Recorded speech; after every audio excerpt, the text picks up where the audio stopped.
Welcome to World of Marketing Podcast, a Foster Web Marketing production. Here's your host, Tom Foster. Hey, it's Tom Foster on the World of Marketing. And doesn't this look a little bit different? That's because it is. Today's podcast comes from the conference room of the headquarters of FWN. And I've got a special guest today, two guests. Right over here, my man, Breslerman. He is my main SEO guy, the digital marketing strategist. He knows things that I don't know and you don't know, and he ain't going to tell you today, but he's going to tell us some stuff. Right, Ben? You're going to share some stuff. Yeah. We're going to get a digital marketing trend update. What's going on in the world? And behind me, my buddy, the coach, Max. Hey. And together, we're going to, in the next 30 minutes, we're going to present digital marketing trends, what's coming, what's going on, what's coming up, and what we think is happening. Right, Ben? Yeah. Okay. So the state of the internet, kind of like what you need to be thinking about. And you told me about the 4 things that people need to be thinking about today. One of them, search intent. Search intent. So what are you talking about when you're talking about search intent? Yeah, I mean, essentially Google is, their whole job is to satisfy a user's search intent. So to answer questions for you when you're searching online. Right. So, search intent are results that give you, the user, exactly what they need. There are 4 main types of search intent. Informational search intent, something like how many calories are in an apple, or best paleo blog, or tips for a successful whatever. Commercial, which would be, intent to, Michael Jordan shoes, or best camera for long distance shooting. You got transactional, which are, buy groceries online, find flights from LA to DC. And then you have navigational, which are, contact forms or login for Facebook or things like that. And basically most searches fall into those 4 categories. So it's really figuring out your user, figuring out what they're searching for, and writing content to answer those questions. And so you were showing me earlier, and that's why I brought this screen up. Let me share it again. The different ways that Google changes the search. Yeah, based on a user search intent. Right, ways search intent. We're using this backlink checker as an example. And so why don't you explain us through this? Yeah, if you're looking, say somebody's, searching backlink checker, they're going to come to a page that has all results with actual tools on it. However, if the user search intent is for more informational purposes, they might type in something like best backlink checker. So let's see what happens. So this is a bunch of tools, right? Yeah. So backlink checker. So this is like, the intent is I want a bunch of tools. Yeah, I'm looking for a tool for backlink.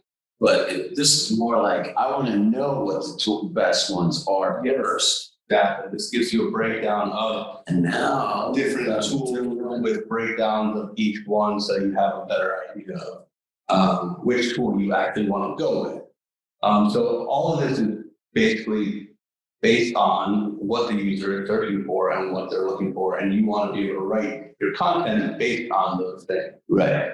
So one word can make a major difference. Right. So studying your users, getting an understanding of your users, and then doing keyword research is also really important. Using various tools you can use, But what this little simple tool right here in Google, right? What people also ask, right? Google Suggest, essentially. Yes. Google Suggest is a powerful tool. So if you were to get rid of all that, and if you have one-on-one. Yeah. So if you got rid of all that and put in backlink and just saw what Google Suggests has to offer, you can see other things that people are searching for. So backlinks. So go back, just leave it in the search. There you go. So like these are other massive search terms that people are using on Google to find different things, and you can use this kind of keyword knowledge to write your content. Yeah. So whatever it is that you are presuming to sell or service, and obviously most of our clients are lawyers and doctors, and they're selling a service. What are your keywords that you want to be found for, right? Yeah. This is what you do all day long. You guys do all day long. Yeah. Right. And, plug in different keywords, and that's really the magic. It's finding all the different variations of keywords. Yeah. And I think, one thing we'll talk about a little later is voice search and how search has changed. And now it's more conversational, and it's more long tail keywords and more question keywords. And there are so many different sites you can use to find the most asked questions, whether it's Ahrefs, whether it's answer the public. Google Suggest helps in some of those. You can see some of those questions on the side there. So yeah, satisfying user and search intent is Google's number one goal, and that should be your number one goal as someone who's marketing content. So what does that mean to you? I mean, what we're saying here is that don't stop at just the one keyword, right? Don't stop at the one simple keyword. You need to parse it in as many variations as possible. Yeah, and I think it used to be every piece of content that you optimize should have a primary keyword. Yeah. Right? You should be optimizing for that keyword, but now you need to have secondary keywords that also help Google figure out what your article is about. So say we're talking about left turn car accidents. That's our keyword, left turn car accidents.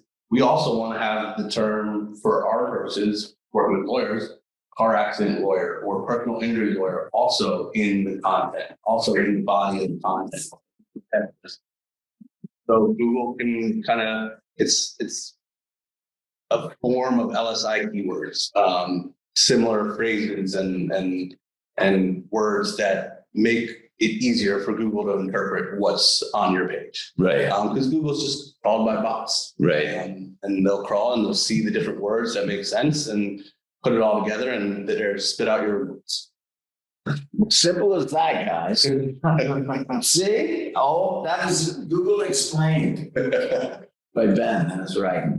Okay. So search intent, one of the big things. We're probably over-explaining the obvious, but it's important, and it's what this is what we do all day long, every day, and it's what Google wants. It's really important. And you brought up voice search, so let's talk about that. And if anybody have the phone with them? I don't have my phone right with me, but we do voice search all the time. Yeah, I think a study I read recently was that 4 out of 10 adults use voice search daily. Yep, and that's long tail search. Yeah, and then that's adults. I mean, more younger audiences are using voice search more often than not. It's faster, it's more convenient than typing, and it's perfect for mobile devices or at home, Google Home or Amazon, whatever that thing is called. Alexa. Well, that AI. Let's just touch on AI. The AI is taken off, and more of that is getting involved. We're using AI in our own production, and that's going to get more and more prominent. Yeah, I think going back to voice search, it's no longer just typing in your phone best lawyer, right? It's long tail keywords. It's more conversational. How do I find the best lawyer near me? Near me searches are up 150% in the last 2 years. That's all local. Right. Yeah, that's all local. Voice search is changing the way that we optimize because it's one of the reasons that I came to you in the first place, came to Foster Web Marketing, was your experience with long tail keywords. And I think that was kind of, I've been here 2 years. I think I was a little bit ahead of, where we are now.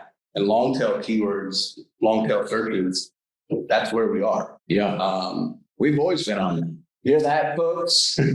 That's why he came here. That's why this the strategy that came here is because that's what we specialize in, and that's true. It's always been about the content. It's always been about long tail search. That's where you get the best cases. That's where you get the best clients, because that's what people are asking. They're asking questions of Google. Yeah, I mean, it's changed the way results are spit out. You now have the knowledge graph, which comes up on the right side, or the featured snippets that, if you are writing correctly and you're optimizing it correctly, you have questions that are asked, you answer those questions within 30 words or less. That's what comes up in those knowledge graphs and those featured snippets. So, FAQ,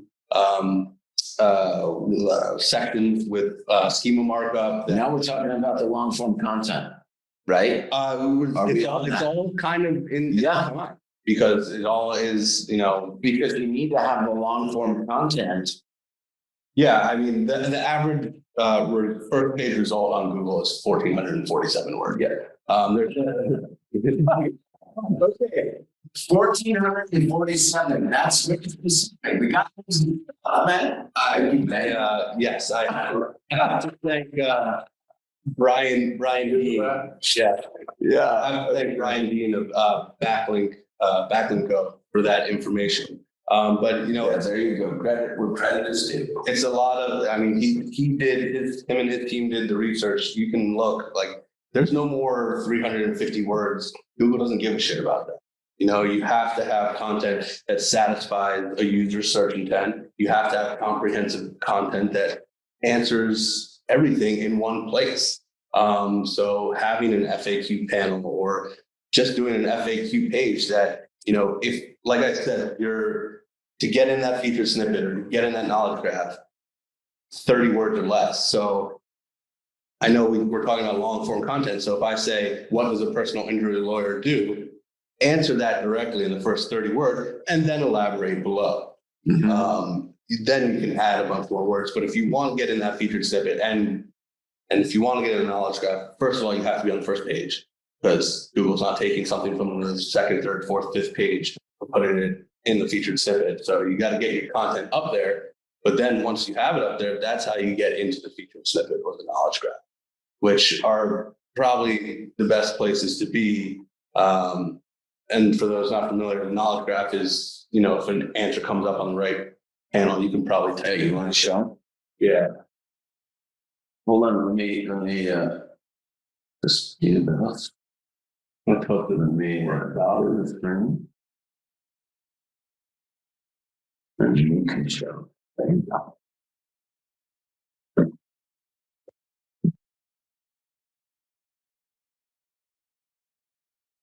First.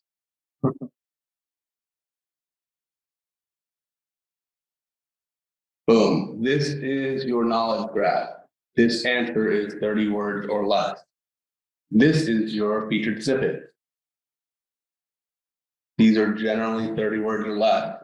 And Google will highlight, this is what you're searching for. Google will highlight it in your answer. They'll show you in the featured snippet, and then they'll give you, some more answers. This isn't all from the same page. These are all different people that have these answers that have optimized their content accordingly to get into these. Hey, do that drop down. What if premises liability in Florida? Drop down. So look at that. Farah and Farah Law, Farah and Farah.com. They did a good job on this. They sure did. Yeah, I mean, you can see like this is pretty much, and this is an organic listing, but it's pretty much above all the other organic. Yeah, that's just, you expect that. You expect that. No, you would expect that for a search, like what is premises liability? Exactly. That's such a general term, research, but Wikipedia does a great job. Yeah, Wikipedia, you would expect them, but it's very interesting and excellent that you see a law firm pop up in those, and that's ultimately what what we're after. Yeah, just get our law firms in those snippets. Yeah, these are what people are searching. You want it. Yeah, you want to answer people's questions. This is what you want to talking about it. Like That's search intent. And in order to get it here, this is search intent. We talked about that. Mm-hmm. And also we talked about voice search, which is where people are going to get to, right? Mm-hmm. And they're going to see people also ask, in order to get to this stuff, in order to get on these pages, you need to have this long form content. Yeah, I mean, you need to be on the first page. Right. Okay. In order to be on the first page, you need to have long form content. 1,447 words. Right. Which is, like 1,500 to 2,000 words. Yeah, that's what I aim for. So the point is, guys, everybody, your little chunky 200, 500 word blog posts and FAQ, those aren't going to cut it. They're hurting you. It can. The likelihood it's not. Right. It's no good. Yeah. I mean, for I'm saying search terms, it's not going to. You're saying nice. It's no good. I have a question. Yeah. When you structure this, is it better to put the question in the title and then answer it in the body, or put the question in the headline that you put on a page and then answer it in the body? Like, how do you structure it on the page to help Google really find it and crawl the best? Yeah, no, that's a great question. So, when you're writing a title tag, you can certainly, if it's an FAQ page, you can put that as your title, but certainly I would put my keyword, whatever my keyword is, I would front load my title tag. So say I'm writing for premises liability, I'd write premises liability, an overall guide, ... And then I would structure my H2s accordingly. So these answers are generally all coming from your H2. Okay. So what does it mean in premises liability? What is liability in a slip and fall? Those would be my H2s throughout my page, and my page would be comprehensive. It answers everything. Something that this guy Brian Dean does is the definitive guide, the comprehensive guide, the ultimate guide. It's your guide to everything you're looking for. So some of the stuff that I'm working on for my clients is getting all the answers in one place, and making sure that my keywords are in there, but making sure that search intent is satisfied. Yeah. We're pulling it all together. And it's all. And then the one thing that can you scroll to the bottom? And it didn't show up on here, it was showing up on another search, but we had discussed it. Video. Video is, and as Lord knows, we're shooting video right now. Matt's shooting video. I just interrupted his video shooting and pulled him here and jump on this podcast. But video, there we go. Mm-hmm. Yeah. So video is number 2 search engine, critically important. YouTube. Yeah. Number 2 search engine. And using YouTube Suggest the same way you use Google Suggest is a great way to find keywords to find what people are searching for. It's the same thing, just on a different platform, in a different form. This is video search versus, right, your Google searches.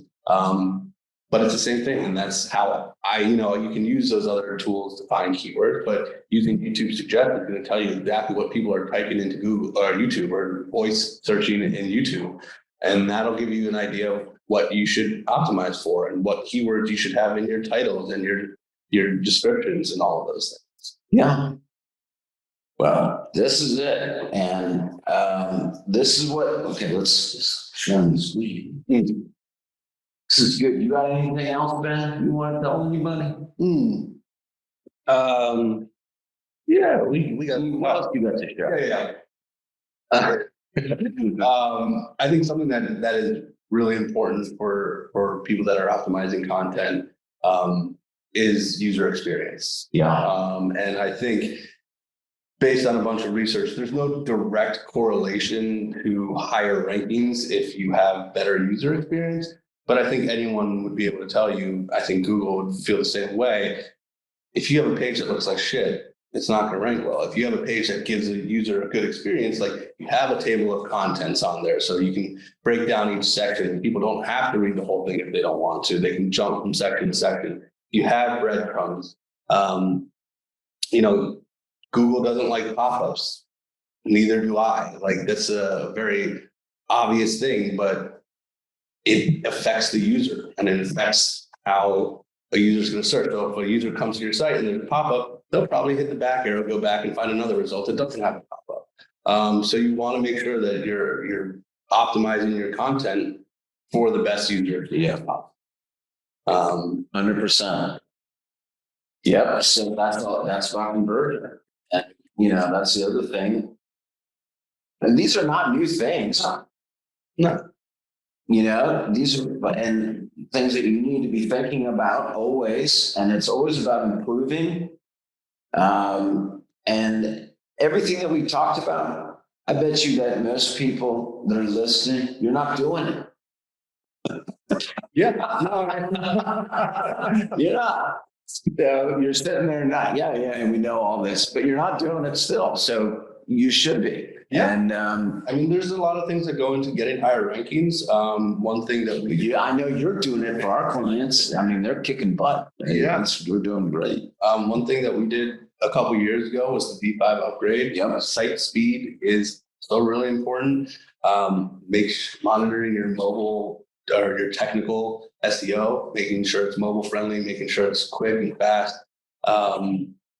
There's just a lot of different things that go into ranking. Obviously, that's a conversation for another day. And and we're going to be talking about the big Google Analytics 4 that's coming out in July of 2023 that will change the world as we know it.